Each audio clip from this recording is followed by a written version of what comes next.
Top Med Talk. Hi, it's Desiree Chappell here and the Top Med Talk team. I hope you're staying safe during these times. We wanted to say thank you for downloading Top Med Talk. This piece is not specific to the COVID-19 crisis, but we are covering it daily. If you want more of that information, you can find it on topmedtalk.com. Now, in the meantime, we are continuing to champion perioperative medicine like we always have done. And we're working with our academic partners as the crisis continues to bring you our normal scheduled content. We also want to say thank you to our sponsors, specifically Edwards Life Sciences, for their generous support. I hope you enjoy this podcast. Top Med Talk. I'm James Hernan, a surgeon from Norwich. I have the great pleasure to co-host the last session with Professor Carley from Canada. And our first speaker is Gerrit Slotter, a surgical oncologist from the Maximal Medical Center in the Netherlands. And when I was reading your profile last night, I had a great degree of surgical inadequacy. You do colorectal surgery, liver surgery, adrenal surgery, and hernia surgery. I just managed colorectal, only a small amount. And you find the time to fit it in around all your other roles in terms of co-organizing the last World Congress last year. You run the prehab study, an international randomized controlled trial, and you train everyone else how to do prehabilitation. They come to your center to watch. So I'm very impressed with everything you do. But before you start, I thought we'd get a good idea to work out how many people do think that we should wait and improve patients' fitness before surgery, or should we just get on and do surgery? I know it's a very biased field, but how many people think we should delay surgery to get people as fit as they possibly can? It's about half, 2/3. So you haven't got a complete. Yeah. So you haven't got a completely biased field. So thank you very much. Really looking forward to your talk. Well,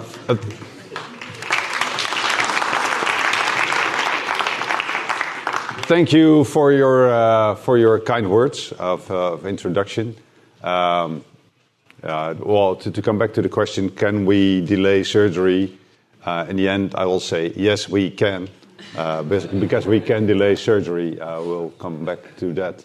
The Dutch Cancer Society is supporting our trial, as well as the National Fund Against Cancer. I'm very grateful for the companies Johnson & Johnson and Friesland Campina, because they make the trial possible. Friesland is delivering the protein, and Johnson & Johnson is covering the loose ends. We make a diagnosis of colorectal cancer, and then we need surgery. And in between, there's about 5 weeks, and these 5 weeks, and I've seen the window before, is the window of opportunity to train our patients to get in better condition. We do so in our trial, but also in the hospital in a period of 4 weeks. We do training, nutrition, cessation of smoking, and mental support, like actually any other protocol that I've seen here during the last 2 days. If you are in a control group, in a non-randomized pilot, there was 40% of the patients that recovered fully, that got back to the 6-minute walk test they had before they started, they were enrolled, because they didn't train. But the patients that did get trained, and Stefan already showed that 86% of them was fully recovered, or even in a better condition. And this means a lot to a patient, because the patient will have a better quality of life, will probably be shorter in the hospital. And even if the patient is fit, he will be open to get additional treatment like chemotherapy.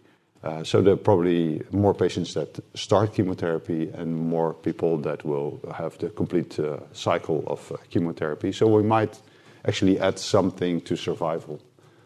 But this was a non-randomized fashion, and we find results, and during the last 2 days I've heard results similar to this. And why haven't we done so 20 years ago? Because the business case, cost. There's a problem with cost, and Stefan tried to come into details, but calculating cost is a hard thing. The most important thing is, even if you have a positive business case within your hospital, there's different managers in the hospital that have different budgets. So the cost for physical therapy, dietitians, and so on will be somewhere else in the hospital, and the potential benefits will be somewhere else. So even if you have a positive business case, the organization will still not support you if there's not enough evidence. And then there's the other aspect that I'm supposed to discuss is a delay of surgery. What does it mean? Is outcome worse after with a certain delay? I was talking about the interval, the window of opportunity that we take about 5 weeks for. If you do not do prehabilitate, people still need to go to the endoscopist in our hospital at least to get the results of pathology and so on. They need to go to the surgeon, to the case manager, to the anesthesiologist, and maybe even to the cardiologist or the pulmonologist to be prepared for surgery. And then surgery has to be scheduled. And all in all, this takes also about 4 weeks.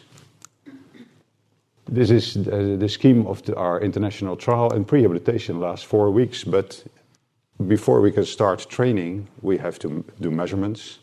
And after training, we do measurements again. So 4 weeks is not even reachable. This is what I just asked from our case managers. Could you look up the patients, the interval that we made between the diagnosis, the multidisciplinary meeting, and surgery for patients that got into the prehab trial, and at least that got prehabilitated, and patients that didn't get prehabilitated because they were not suitable for the study. The first what I want you to see is that it's actually only 11 out of 51 patients that enrolled and got prehabilitation. There's a lot of patients that do not participate in the study because they cannot come to the hospital 3 times per week and so on. And fortunately, we thought in our trial that this was awkward, but I've seen a number of other trials here where inclusion rates are also low. But why I want to demonstrate this is that the patients that got prehabilitated were operated 5.8 weeks after the multidisciplinary team meeting. And the patients that did not get trained, they were operated 4.8 weeks after the MDT. So the difference is only 1 week, is at least 1 week. This is why we want to operate early. If in a bowel, a small polyp might develop, and this small polyp can easily be removed by the endoscopist. So the polyp will never turn into a cancer. The thing is, if you leave a polyp, there's a potential that the polyp will enlarge, will elevate, and will eventually turn into malignancy. And somewhere along the line, the dotted line, there's a risk of invasion, so a risk of dissemination. But the thing is, the whole trajectory lasts 12 to 15 years. So we're talking, just to compare, there's 1 week of delay of surgery, or maybe 2 weeks of delay of surgery, but there's a natural biology that lasts about 12 to 15 years. So I just want to point out the respect, or the relevance. Then there's another thing. As a surgeon, you see your patients in the outpatient clinic, and actually every patient comes with a similar story. They said, "Well, I have had complaints longer, and I went to my GP, and my GP didn't refer me for my initial complaints." So they blame their doctor. And I think they should not blame their doctor, because not every patient that comes to the GP will have a tumor. I know all patients that I see will have a tumor because that's why they are referred to me. And the other thing is that patients will have had their complaints even before they go to the doctor. And what I definitely don't want them to do is blame themselves for being late. But there definitely is a patient's delay and there is a doctor's delay. And there's some literature on that from Spain, 2 articles. There is a considerate patient's delay, and 1 out of 8 patients has a delay over half a year. Between symptoms and treatment, there was 128 days in a cohort in Spain, and women had a longer interval than men had. And another study from the Netherlands, between symptoms and treatment, 138 days. And with these tumors, there was no difference in stage, so all stages had the same interval. What we can do as doctors is take care of our patients well as soon as they enter the hospital. And this used to be our referral pattern, or at least the beginning of our pathway. Patient would be referred by a general practitioner, would be sent either to the surgeon, the endoscopist, or the internal medicine. And then the surgeon or we all would refer patients to endoscopy for an endoscopy, and then the endoscopist would refer the patient back to the surgeon for the pathology and for the result of the endoscopy. Then the surgeon decided we needed radiology, drawing of lab. After these results, the patient would go back to the surgeon, and then finally we would refer the patient to the MDT meeting and discuss the indication for operation. And then this would take about, if you add this up, a week, it's at least 4 weeks. And usually it was actually longer. And then what happened? We had to rush into surgery because we wanted to operate all these patients within 6 weeks. So in 2 weeks' time, you had to see the patient and schedule surgery, resulting in an uncomfortable situation for everyone who's scheduling this. But also that you probably would not operate your own patient. You might be operating someone else's patient on Tuesday, and he would be operating your patient because it wasn't easy to schedule. We changed the pathway, and we said, well, why would these patients be referred to surgeons or internal medicine? Why not refer to the endoscopist? Because the endoscopist every patient needs endoscopy, and we'll cut out 2 weeks of waiting time. So the patients will go to the endoscopist, and the endoscopist, and I heard that before, in 95%, the endoscopist can predict that a patient will need surgery.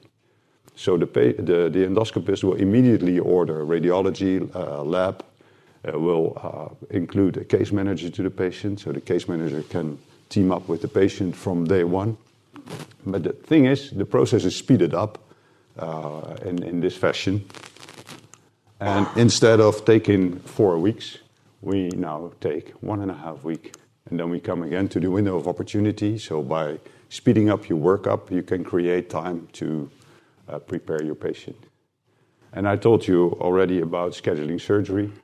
If you do 250 operations colorectal a year, you can make reservations for slots. You already know that patient 137 will be operated in August, so why not make a reservation for slots? So straight after the multidisciplinary team meeting, you can schedule surgery a few weeks ahead to allow prehabilitation. So you schedule surgery, the same surgeon will be there at the outpatient clinic, and we combine this. The case manager will do all the dirty work and do all the explanation, and as a surgeon you meet your patient and you will refer them to anesthesiology. What we also did is we gave anesthesiology more time to take care of our patients. But then we're talking about an interval and waiting time and delay, but what is the actual delay? Because that's different over countries. Some speak of delay between referral by the general practitioner to surgery, others between endoscopy or maybe pathology to surgery, and others the multidisciplinary team meeting and surgery. And I think the latter one is the last one is probably the one that is the most similar in different situations. This is the waiting time that the government or organizations allow us to have in. The top line is Holland. It's 5 or 6 weeks. Governmental organizations allow us 6 weeks to do surgery, but our own surgical society has determined this should be 5 weeks or less. And then in Denmark, they have another situation. They really had to speed up surgery in all kinds of oncological surgery. So for the workup, they would have 2 weeks, but then you would have to operate within 2 weeks after. That was their action to improve oncological outcome, but it's the question whether that stands true. For China, I heard it's 1 week, so that means that everything has to be done hasty. And this is the situation in the UK, 9 weeks. This is the 62 days that I heard before for the workup, and between MDT and surgery, you're allowed to take 32 days. But there's a difference among countries, and I wonder what they're based on, because they're not based on literature. So rather, instead of taking action in the waiting times between the MDT and surgery, you focus on the workup. And that's what we did in our hospital. And together with Johnson & Johnson Company, we completely wrote down our protocol, our colorectal pathway. Starting on the left with the referral from the general practitioner, and completely at the end, 5 years after follow-up. And I already told you, we connect the case manager to the patient on day 1, and she, in this case, three ladies, they will stay with the patient until 5 years of follow-up, so they'll stay connected all along. But what we also did is we checked all our patient information leaflets. We checked all our protocols for our staff, and we translated them into English, so they are available actually to everyone. And in there's the 4 weeks of pre-rehabilitation, but because we have written this down, we could also make changes. And the most important change is management change, and that's what we use this information for, to create management change. The major thing we do is we brought together all disciplines and created a team. So what we now do, we receive teams from abroad, multidisciplinary teams, and with our multidisciplinary teams, we teach other teams how to start working together and take initiatives to create a change in the hospital. And that all because we implemented the new pathway and pre-rehabilitation and had favorable results. Is there any literature on the delay? Because I was supposed to talk about delay. Yes, there is. And this is an article from Denmark, from Ismail Guggeneu. And they are part of our consortium, the team that is doing the international pre-rehabilitation trial. And they wrote whether we could delay surgery to get patients in better shape. And this is what they found. They withdrew about 2,000 articles, but they came down to 5 randomized trials that gave information on outcome and delay of surgery. And when we talk about overall survival, there were 4 studies that showed no difference. But there was only 1 study that showed a little difference, but it had nothing to do with the disease, and it was clinically non-significant. Considering the disease, which is actually far more important, whether you stay disease-free, there was no difference and no association between the delay in surgery or at least waiting time in 3 studies, so there's no true association. With that information and information from 2 other articles, they stated that a delay of 56 to 62 days should not be detrimental for the patient with respect to long-term outcomes. And this is really moderately explained. This means that an acceptable waiting time between the diagnosis and surgery could be actually 8 weeks. And what all can you do in 8 weeks? You can do a lot, but at least you can provide 4 weeks of pre-rehabilitation, I think. So to come to a conclusion, pre-rehabilitation improves outcome. There must be a positive business case. If you invest, there will be money, a gain of money in the end, but it's hard to calculate. The actual delay, at least in our hospital, was 1 week, but let's count 1 or 2 weeks, and I think if you compare that to the course of development and to the doctors and patients' delay, you can afford that. We saw that national guidelines, they differ, but they're definitely not based on any literature. And I think there's a lot to be done in colorectal pathways that can be optimized. And I hope you all agree that an acceptable waiting time could be 8 weeks. And we don't have to take 8 weeks, we can take less time. But yes, I think we can delay surgery for pre-rehabilitation.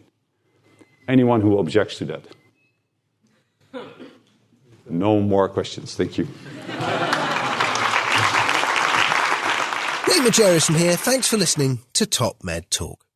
Now, before we let you go, it's important that we remind you to subscribe to Top Med Talk. That way you'll never, ever miss another episode.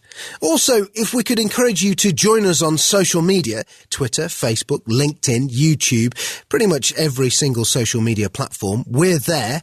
Join us.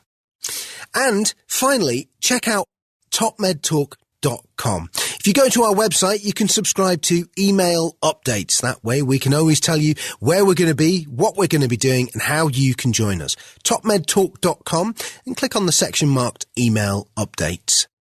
Finally, Top Med Talk is proud to act as the broadcasting arm of EBPOM, Evidence-Based Perioperative Medicine. We'd love you to find out more about them as well. ebpom.org is their website. That's ebpom.org.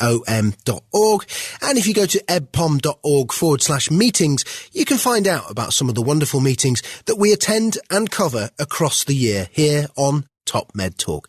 That's ebpom.org/meetings.